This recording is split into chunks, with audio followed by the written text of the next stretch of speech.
सभी महत्वपूर्ण और नए टॉपिकों पर हिंदी निबंध और अंग्रेजी निबंध प्राप्त करने के लिए सब्सक्राइब करें मेरे इस चैनल को और दबाएं इस बेल आइकन को ताकि मैं जब भी नया वीडियो अपलोड करूं उसका नोटिफिकेशन आप तक पहुंच जाए।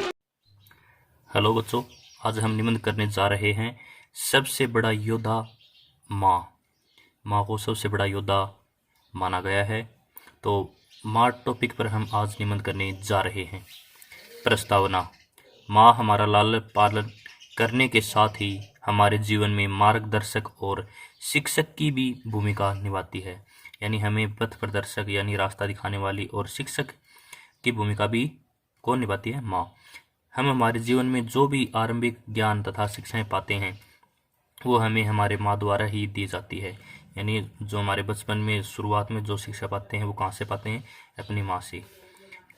इसी कारण माँ को प्रथम शिक्षक व सबसे बड़ा योद्धा माना गया है।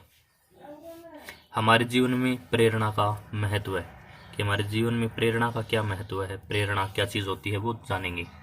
प्रेरणा एक प्रकार की अनुभूति है जो हमें किसी चुनौती या फिर कार्य को सफलतापूर्वक प्राप्त करने में हमारी सहायता करती है। यानी एक ऐसी अनुभूति है एक जो हमें कोई भी चुनौती हो या कोई भी कठिन कार्य हो उसको सफलतापूर्वक प्राप्त करने में हमारी जो सहायता करती है वो क्या है? प्रेरणा। यह एक प्रकार की प्रवृत्ति है जो हमारे शारीरिक तथा सामाजिक विकास में हमारी सहायता करता है। किसी व्यक्ति तथा घटना से प्राप्त प्रेरणा हमें इस बात का एहसास कराती है कि हम विकट परिस्थितियों में भी किसी लक्ष्य को प्राप्त कर सकते हैं। यानी कोई भी कैसी भी परिस्थिति हो उस समय हम अपने लक्ष्य को प्राप्त कर सकते हैं। वो किस कारण? वो प्रेरणा के कारण। जो हमें प्रेरणा दी गई है, जो हमारे पास जो प्रेरणा पहले से मौजूद है उसके कारण ही हम कोई भी कठिन परिस्थिति हो तो अपने लक्ष्य को प्राप्त कर सकते हैं। तो यही हमारे जीवन में प्रेरणा का महत्व है। अब एक आदर्श जीवन के लिए माँ की शिक्षाएं, यानी एक आदर्श जीवन के लिए माँ की क्या शिक्षाएं हैं? हमारे आदर्श जीवन के निर्माण में हमें हमारी माँ द्वारा दी गई शिक्षाएं काफ़ी महत्व रखती हैं। यानी हमें शुरू में जो शिक्षाएं दी गई हैं, क्योंकि बचपन से ही एक माँ अपने बच्चे को नेकी, सदाचार तथा हमेशा सत्य के मार्ग पर चलने जैसी महत्वपूर्ण शिक्षाएं देती है।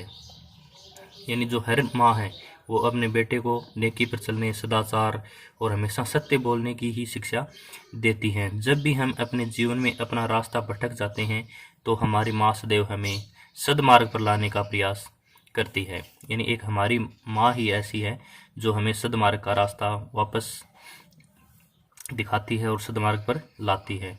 कोई भी माँ यह नहीं चाहती कि उसका बेटा गलत कार्यों में लिप्त रहे, यानी पूरे दिन गलत कार्य ही करता रहे। एक आदर्श जीवन के निर्माण में माँ का बहुत बड़ा योगदान माना जाता है। यानी एक आदर्श जीवन का निर्माण करने के लिए माँ का योगदान है वो बहुत बड़ा और महत्वपूर्ण माना जाता है। अगला पॉइंट है मेरी माँ की प्रेरणा।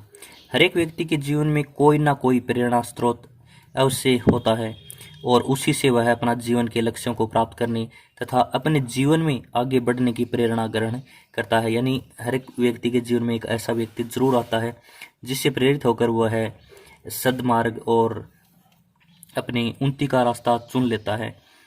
किसी के जीवन में उसके शिक्षक उसके प्रेरणा स्रोत हो सकते हैं, तो किसी के जीवन में कोई सफल व्यक्ति उसका प्रेरणा स्रोत हो सकता है। लेकिन मेरे जीवन में अपने माँ को ही अपने सबसे बड़े प्रेरणा स्रोत के रूप में देखता हूँ। यानी मैं सबसे बड़ा जो प्रेरणा स्रोत है वो अपनी माँ को ही देखता हूँ। वही वह व्यक्ति है जिन्होंने मुझे मेरे जीवन में लक्ष्यों को प्राप्त करने और सदैव आगे बढ़ने की प्रेरणा प्रदान की। यानी वह एक ऐसा व्यक्ति है जिसने हमें सदैव आगे बढ़ने की प्रेरणा प्रदान की है।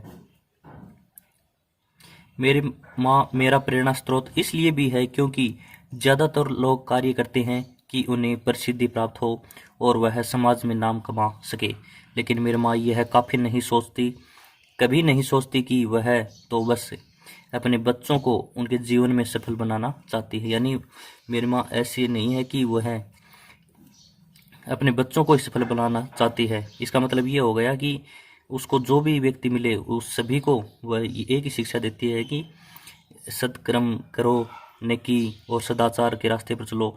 यानी ये जो शिक्षाएं सभी जो मुझे प्रदान की गई है वही शिक्षाएं सभी को प्रदान करती है। यानी मेरे अकेले का जीवन वो सुधारना नहीं चाहती, बल्कि सभी के साथ सभी को वही ज्ञान देती है जो मुझको देती है।